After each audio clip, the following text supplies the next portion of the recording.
Hi everyone, and welcome to my podcast. I'm Hai, and today's episode is not only about football, it's also a great way to practice your English. If you can understand most of what I'm saying, then congratulations. Your listening level is likely intermediate or upper intermediate and above. That's already an amazing achievement.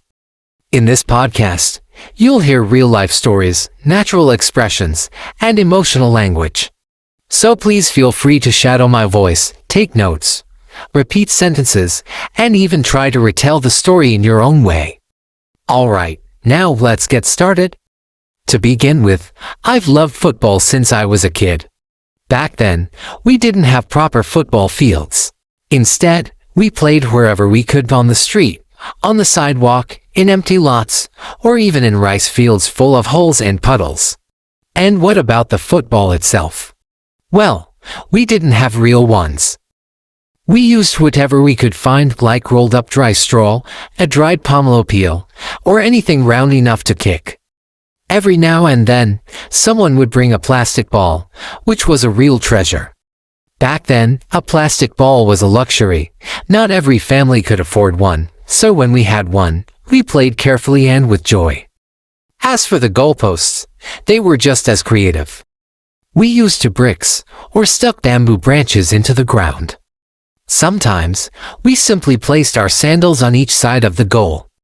Of course, we'd argue whether the ball went in or not, but honestly, we didn't care much.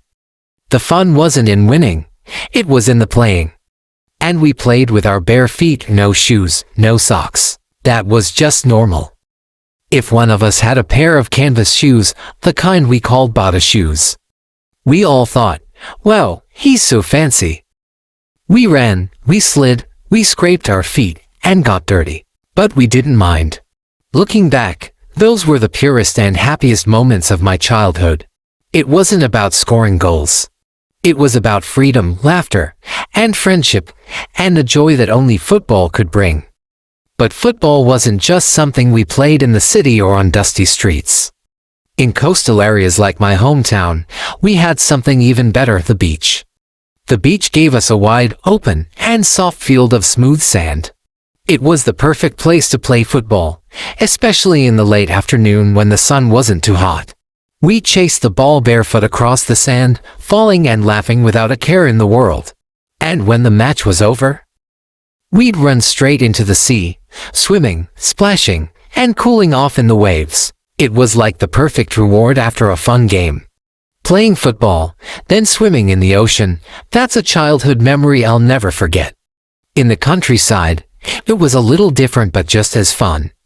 After matches, we'd jump into rivers, canals, or small streams nearby. Some of those places were clean and peaceful. Others were muddy and wild, but to us, it was paradise. Whether we were on the beach or by the river, football and swimming went hand in hand, giving us freedom, health, and endless fun. Now as a father, it's fun to see that my son also loves football. But like me, his favorite player is Cristiano Ronaldo, or CR7. He admires Ronaldo's speed, strength, and determination. Meanwhile, my favorite has always been Lionel Messi. Not just for his talent, but for his humility and calm confidence. Sometimes we sit together and watch matches. Of course, we debate who's better, Messi or Ronaldo. But these moments help us connect and learn to respect different opinions. Now let's talk more broadly about football in Vietnam. Football is the most loved sport here. When our national team plays, people wear red, carry flags, and gather around TVs in cafes, restaurants, and living rooms.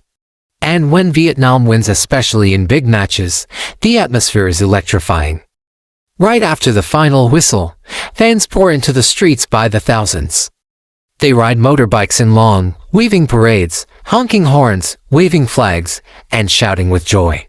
Some people bring plastic trumpets, others bang on metal pots and pans, turning everyday kitchen items into musical instruments for celebration.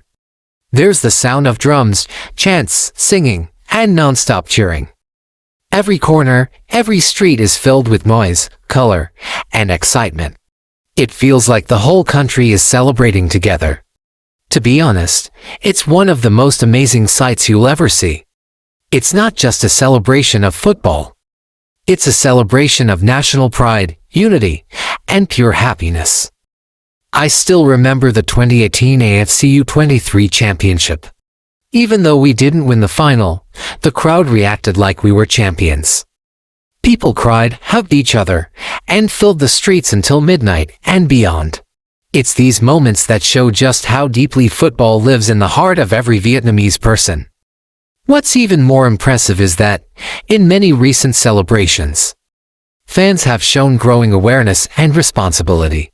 Even while celebrating with excitement and energy, many people still try to follow traffic rules, wear helmets, drive safely, and look out for one another.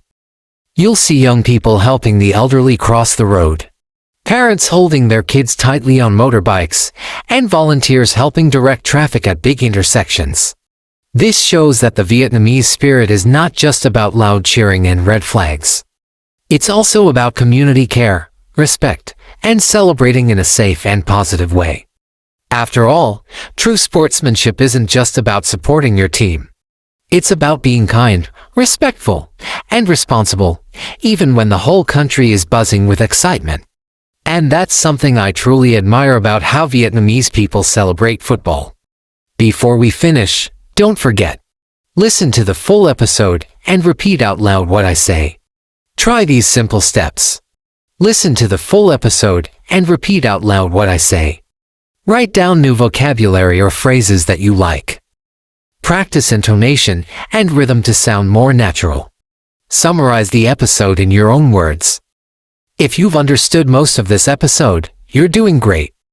You're probably already at intermediate or higher level, so keep going. Use topics you love to stay motivated, and English will feel much more natural and fun. So to sum up, football is a huge part of my life.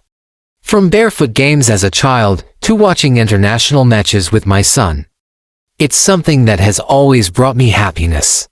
Whether you support Messi or Ronaldo, Vietnam or Brazil, what matters most is the passion and joy that football gives us.